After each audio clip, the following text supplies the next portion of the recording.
Hi everyone, this is Luna Mist. Today I want to chat with you about The Legend of Zelda Tears of the Kingdom. Don't mind me, this is going to be a little bit all over the place, but I hope you get a little bit of something out of it and enjoy. So, B and I got this game the day it was released, and we were so excited about it. And let me tell you, it has not disappointed. Playing this game has been so much fun. So far, we've mostly been exploring, checking out some of the new things like the abilities and the maps. We have a few new characters, a lot of old, and the story. The story is very interesting. Even with all of the new things, there's a lot of familiar things from Breath of the Wild and familiar places, just little changes here and there. It's super fun. So first I'm going to go over a little snippet about the game. The plot sees Link embark on an epic quest to save Hyrule from a new, powerful adversary controlling the forces of malice.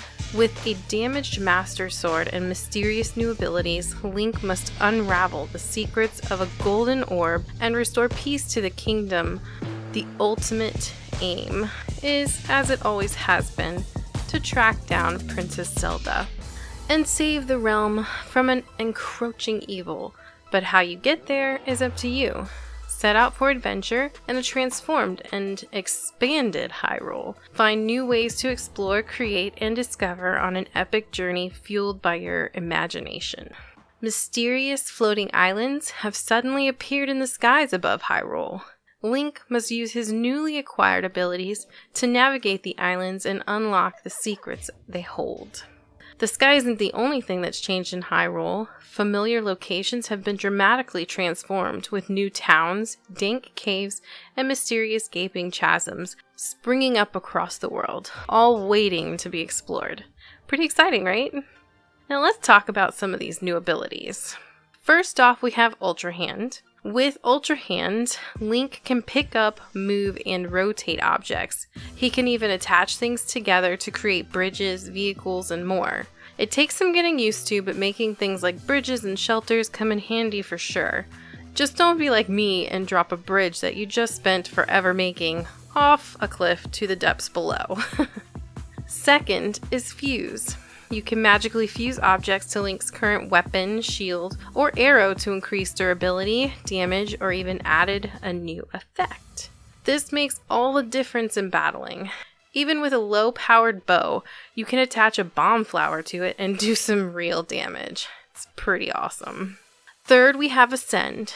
Ascend gives Link the ability to pass through solid objects above him, rising up through ceilings, hillsides, and even certain enemies to create seemingly impossible shortcuts. If you find yourself stuck someplace, it's easy to get out of if you have an object above you. You can ascend through an entire mountain. Pretty insane. And finally, we have Recall. You can use Recall to reverse an object's movement, letting Link ride fallen boulders skyward, recover thrown weapons, or send projectiles back where they came from. You can use Ultra Hand on an object, creating a path, and then activate Recall and catch a lift. Makes getting around pretty easy now. We have only just started to scratch the surface of this game, B and I. We have seen a few memories, discovered a few new locations, but I can already tell we'll be exploring this game for months to come. Just climbing a mountain and looking around at the environment is freaking spectacular. The views are just wow. It's breathtaking. Some of my favorite new things are what I lovingly call the gumball machines. They're officially known as the Zonai Dispensary. They give you nifty little gadgets to use throughout your travels. It's very exciting. Creating new weapons with the fuse ability is also a new favorite thing. And all the different maps are pretty fun. I don't want to say too much about the maps because I don't want to spoil the game for anyone, but there are now 3 different maps. And they all have their own unique things about them. One of the maps is just as big as the regular map of Hyrule, and it's dark and scary. That's all I'll say about that. As we're exploring Hyrule, we're coming across the same crazy enemies, all the pig-faced guys and things like that. We get frustrated when we get one hit killed, as always, but we persevere and kick butt. That's mostly Bee's department. I typically shine when it comes to the puzzles and the shrines. We have so far tamed 3 horses. We found Zelda's horse, but lack the stamina to catch her and tame her. Hopefully we can do this soon. We've also come across a 3-headed dragon. Have not attempted to fight it, because it looks quite terrifying, and I very much doubt we can beat it yet. But we'll get there in time. Currently, we're working on opening the fairy blooms so we can upgrade clothing, and we're working on finding all the hieroglyphs to collect the tears and see the memories of Zelda. We are also opening up the towers to try and get the map fully open and usable. The towers in this one are very different from the last game. They have different challenges. Like in the last game, you just had to climb to the top and activate. Well, this one, you gotta do all kinds of other things. You gotta figure out why the doors are locked, or help this guy out so he can help you open the door, kind of stuff. Some of them are kind of frustrating, like when we had to talk to this bird brain guy asking for certain mushrooms. When we finally figured this one out, I was legit face palming, man. It was just like, wow, really? And you also have other towers that are they're hard to get to, but easy to open the doors and activate. But when you get in the tower and you activate it, and it like shoots you up into the air to look around and open up your map some more, it's just, the views are, like I said before, freaking spectacular. The developers did an amazing job on the visuals of this game. And the storyline, like I said earlier, is interesting. The villain is freaking terrifying. I will say I'm not looking forward to fighting him. B will have all the fun of that.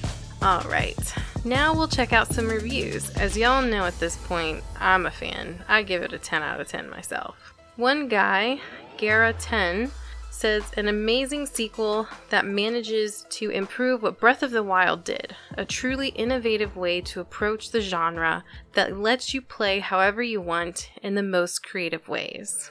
Next reviewer is Gray. She says this game quite possibly is one of the greatest masterpieces of the last few years of gaming.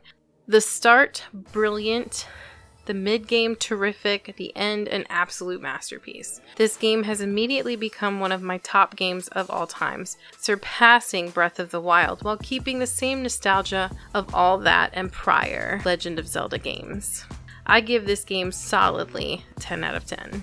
Next we have Brian. He says, a stunning continuation from Breath of the Wild into the future of Hyrule. The storyline is great and diverse, yet easy to follow. The forethought of graphics are well done, enemies appear as far as the eye can see, and the character development is second to none. It's gonna be hard to top this edition. Of course, I said the same thing the first week. Next we have Jazir. Jazir says, it's a huge game, but it's fun the whole time and gets more and more fun. Better story than Breath of the Wild. Also has a more powerful open world friendly physics engine that pushes the genre of open world itself. Art style and sound design didn't really push past Breath of the Wild, but certainly holds their own across the AAA open worlds. Next we have Prescott Daisy.